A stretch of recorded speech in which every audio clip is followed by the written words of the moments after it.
अस्सलाम वालेकुम फ्रेंड्स, मैं उम्मीद करता हूँ आप सब ठीक ठाक होंगे और बहुत अच्छे से रिस्क मैनेज करके अपनी ट्रेड्स ले रहे होंगे। फ्रेंड्स, मार्केट आज उठी है। मार्केट के ऊपर न्यूज़ का इम्पैक्ट आया है। सबसे पहले इसके ऊपर बात करते हैं, उसके बाद हम लोग बाकी चीज़ों को देखेंगे। जी तो फ्रेंड्स, मार्केट में आज पीपीआई डाटा आया है। पीपीआई डाटा फोरकास्टेड था 0.3%। प्रीवियस जो आया था वो था 0.7%, लेकिन एक्चुअल आया 0.1%, जो कि मार्केट के लिए बुलिश है। पीपीआई डाटा अगर एक्सपेक्टेड पीपीआई से कम आता है, इसमें इन्फ्लेशन का सिग्नल कम होता है। मतलब जो चीज़ें आप लोग परचेज कर रहे होते हैं उनकी प्राइसेस इतनी तेज़ी से नहीं बढ़ रही होती। इन्फ्लेशन प्रेशर होता है जो आपका, वो कंट्रोल्ड रहता है। फेड पॉलिसी एक्सपेक्टेशंस चेंज हो रही होती हैं इसमें। जब इन्फ्लेशन प्रेशर कम होता है तो फेडरल रिजर्व या सेंट्रल बैंक्स होते हैं जो इंटरेस्ट रेट्स को बढ़ाने की एज सच उनके लिए ज़रूरत नहीं पड़ती। मतलब इंटरेस्ट रेट्स बढ़ने की जो पॉसिबिलिटीज़ होती हैं उसकी रेशो कम हो जाती है।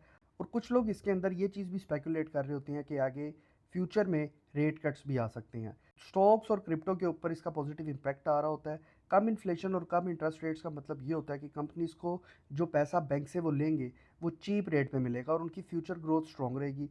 बड़े बड़े इन्वेस्टर्स होते हैं जो वो रिस्की एसेट्स में, जैसे स्टॉक्स हैं, क्रिप्टो है, इसके अंदर अपना पैसा डाल रहे होते हैं।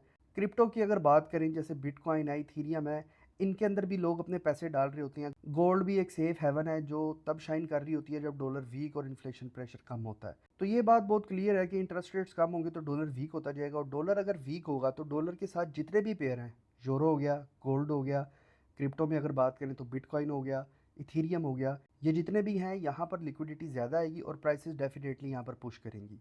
तो ये थी आज की न्यूज़, और ये इसके ऊपर हम लोग इम्पैक्ट भी देख सकते हैं कि मार्केट उसके बाद ऊपर गई है। इसके बाद हम लोग मार्केट के फियर एंड ग्रीड इंडेक्स की बात करते हैं। जी तो फ्रेंड्स, मार्केट के फियर एंड ग्रीड इंडेक्स की अगर हम लोग बात करें तो आज भी मार्केट का फियर एंड ग्रीड इंडेक्स 48 पे खड़ा है, जो कि एक न्यूट्रल जोन है और काफ़ी दिनों से यहीं पर कंसोलिडेट कर रहा है।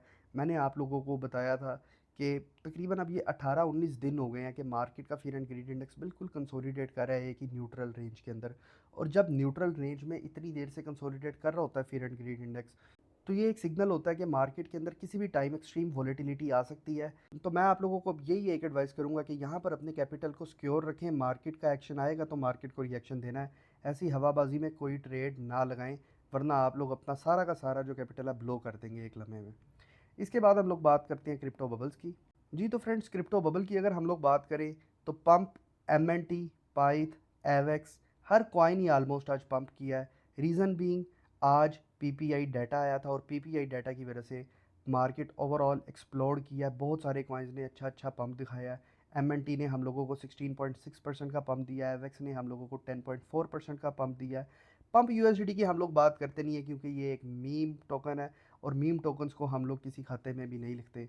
मीम टोकन्स में अगर आप लोग अपना पैसा लगाते हैं तो बहुत सोच समझ कर लगाया करें, क्योंकि मीम टोकन्स में अक्सर पैसा जाता ही है, आता बहुत कम है। 90% से ज़्यादा मार्केट जो है आप देख सकते हैं कि पंप किया। कुछ कॉइन्स हैं जिस तरह एम वाई एक्स है, एम वाई एक्स ने एक छोटी सी, अब यहाँ पर करेक्शन डेफिनेट सी बात है, देनी थी। 4-5 दिन से पंप कर रहा था। एक वीक के अंदर अगर आप लोग इसको देखें तो 1327% का पंप दिया इसने एक वीक के अंदर अंदर। तो जब ये इतना ज़्यादा पंप दे गया, 13x हो गया, तो उसके बाद डेफिनेट सी बात है एक छोटी सी करेक्शन तो यहाँ पर बनती थी। इसके बाद हम लोग बात करते हैं बिटकॉइन के 24 आवर्स के ट्रेडिंग वॉल्यूम की। जी तो फ्रेंड्स, बिटकॉइन के 24 आवर्स के ट्रेडिंग वॉल्यूम की अगर हम लोग बात करें तो 53.77 बिलियन डॉलर्स वॉल्यूम रहा है बिटकॉइन का। 18.78% का पंप आया है इसके अंदर। मार्केट कैप की अगर बात करें तो 2.26 ट्रिलियन डॉलर्स इस वक्त मार्केट कैप चल रहा है बिटकॉइन का। 2.21% इंक्रीज़ आया इसमें कल से। बिटकॉइन की प्राइस की अगर बात करें तो 1,13,572 डॉलर्स इस वक्त बिटकॉइन की प्राइस चल रही है। इसके बाद हम लोग बात करते हैं बिटकॉइन के लिक्विडेशन हीट मैप की। बीटीसी के लिक्विडेशन हीट मैप की अगर हम लोग बात करें तो इस वक्त हम लोगों को, कल भी मैंने आप लोगों को बताया था, 1,14,600 का जो जोन है, यहाँ पे 2.37 बिलियन डॉलर्स की लिक्विडेशन पड़ी हुई है। इसके आसपास भी बिलियंस ऑफ डॉलर्स में पड़ी हुई हैं लिक्विडेशंस। यहाँ पर अगर आएगा तो मैंने आप लोगों को बता दिया था तकरीबन 8 से 10 बिलियन डॉलर्स लिक्विडेट हो जाएंगे। लेट्स सी मार्केट इसके अंदर क्या करती है। इस वक्त मार्केट ऊपर जा रही है और बहुत ज़्यादा पॉसिबिलिटी और प्रोबेबिलिटी है यहाँ पे कि ये वाली लिक्विडेशन पहले ग्रैब करेगी मार्केट, उसके बाद नीचे जाएगी। डाउन साइड की अगर हम लोग बात कर लें तो 1,08,700 का जो जोन है, 1.99 बिलियन डॉलर्स यहाँ पर पड़े हुए हैं। ये जो 1,08,000 से 9,000 का जो जोन है ना, यहाँ पे तकरीबन 7 से 8 बिलियन डॉलर्स की लिक्विडेशन पड़ी हुई है। और डेफिनेट सी बात है ये जो लिक्विडेशन है ये मार्केट ने ग्रैब करनी ही करनी है। देखते हैं मार्केट इस वक्त, वैसे एक पॉसिबिलिटी तो ये है कि ये वाली लिक्विडेशन पहले ग्रैब करेगी, लेकिन मार्केट का कुछ नहीं पता। 90% चांस है कि ये वाली लिक्विडेशन पहले ग्रैब होगी, उसके बाद मार्केट नीचे जाएगी। लेकिन ये भी हो सकता है कि मार्केट अब इस साइड पे आए और ये वाली लिक्विडिटी ग्रैब कर ले। लेट्स सी आगे क्या होता है। इसके बाद हम लोग बात करते हैं बिटकॉइन की डोमिनेंस पे। जी तो फ्रेंड्स, बिटकॉइन की डोमिनेंस चल रही है इस वक्त 58.31%। ये जो जोन था मैंने आप लोगों को बताया था, ये प्रीवियस लो इसने ब्रेक किया है। अब देखते हैं मार्केट यहीं से आगे जो है ऊपर निकलती है, या ये लो जो ब्रेक किया इसने प्रीवियस, यहाँ से जो है अब नीचे जाती है। और अगर नीचे जाती है तो हम लोगों ने ये देखना है कि ये जो जोन है यहाँ पर एज अ स्पॉट मार्केट काम करती है या नहीं करती। क्योंकि अगर ये वाले जोन पे एज अ स्पॉट काम करती है तो फिर प्रोबेबिलिटी आ सकती है कि मार्केट यहाँ से ऊपर निकल जाएगी। लेकिन अगर ये वाला जोन एज अ स्पॉट काम नहीं होता, ये मैं अगर मार्क करता हूँ आप लोगों के लिए, ये जोन अगर एज अ स्पॉट काम नहीं आता तो उसके बाद फिर बिटकॉइन की डोमिनेंस नीचे जाएगी, जो मार्केट के लिए बहुत फेवरेबल है। क्योंकि बिटकॉइन की डोमिनेंस जब नीचे जाएगी तो उसके बाद ही मार्केट जो है ओवरऑल पंप करेगी, ओल्ड सीज़न तभी आएगा। बिटकॉइन की डोमिनेंस अगर नीचे नहीं जाती तो ओल्ड सीज़न के लिए बहुत मुश्किल हो जाएगी। इसके बाद हम लोग बात करते हैं इथीरियम की। इथीरियम की अगर हम लोग बात करें तो इथीरियम के लिए मैंने आप लोगों को ये एक लेवल ड्रॉ करके दिया था 4 आवर्स के टाइम फ्रेम पे। $4499 का ये लेवल है। ये अब तक न्यूज़ आने के बावजूद ये वाला लेवल ब्रेक नहीं हुआ, वापस अपनी सपोर्ट की जानिब आ रहा है इथीरियम। अब ये जो जोन है ना, मैंने आप लोगों को पहले भी बताया था, आज दोबारा इस बारे में बात कर रहा हूँ कि ये जो स्पोर्ट है ना, ये स्पोर्ट इतनी वीक हो गई है कि एक दफ़ा थोड़ा सा भी बीरिश प्रेशर यहाँ पर आया ना, ये स्पोर्ट फौरी तौर पर टूट जानी है। और जब ये स्पोर्ट टूटनी है ना तो फिर उसके बाद वापस डेली टाइम फ्रेम पर अगर हम लोग आएँ तो ये वाला जो जोन है ना $4074 का, ये जो जोन है ये यहाँ पर हमारे लिए एक क्रिटिकल जोन है। अगर यहाँ से ब्रेक कर कर नीचे जाता है तो फिर आप लोग ये चीज़ समझ लें कि इथीरियम के आप लोगों को बुरे दिन नज़र आ जाएंगे। वापस अगर हम लोग 4 आवर्स के टाइम फ्रेम पर आएँ तो मैं आपको बता देता हूँ कि कौन सा लेवल ऐसा है जो अगर तोड़ दिया इथीरियम ने तो हमें न्यू ऑल टाइम हाई मिलेगा। ये जो हाई है 4662 का जो जोन है ना, $4662, अगर तो वॉल्यूम के साथ ये तोड़ दिया तो इथीरियम का हम लोगों को न्यू ऑल टाइम हाई मिल जाएगा।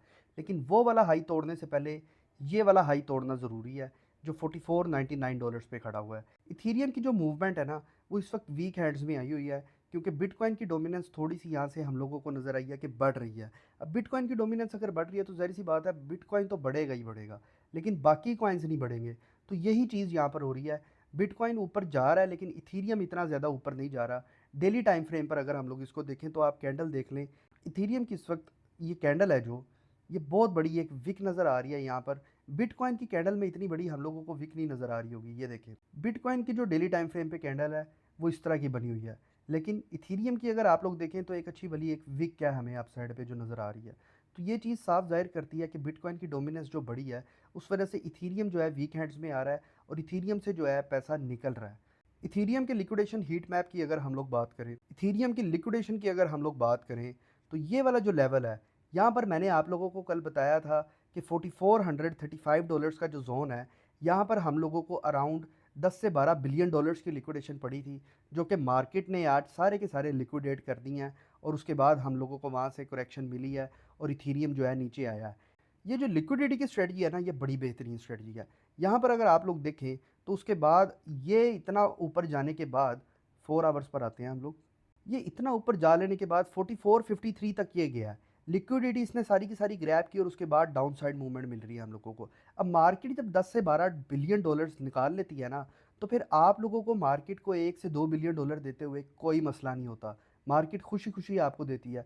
तो इसीलिए कहते हैं कि मार्केट के अंदर जो स्ट्रेटजी आप लेकर चल रहे हैं ना उसको आप लोगों ने इतना प्रैक्टिकल बनाना है और उसके ऊपर इतनी बैक टेस्टिंग करनी है कि उसके ऊपर आप लोग 110% कॉन्फिडेंट हो कि यहाँ पर अब ये मूवमेंट आई है, यहाँ से जो है इथीरियम या बिटकॉइन या कोई भी और कॉइन है XYZ वो नीचे जा सकता है। इसके बाद हम लोग बात करते हैं अपने बडी की, अपने बेस्ट फ्रेंड की, बिटकॉइन की। जी तो फ्रेंड्स, बिटकॉइन की अगर हम लोग बात करें तो 4 आवर्स के टाइम फ्रेम पर आते हैं हम लोग। ये 4 आवर्स के टाइम फ्रेम पर मैंने आप लोगों के लिए ये एक लेवल ड्रॉ किया हुआ था $1,13,461 का। इससे ऊपर क्लोजिंग दी है और उसके बाद जो है दोबारा नीचे आ गया उसी लेवल से।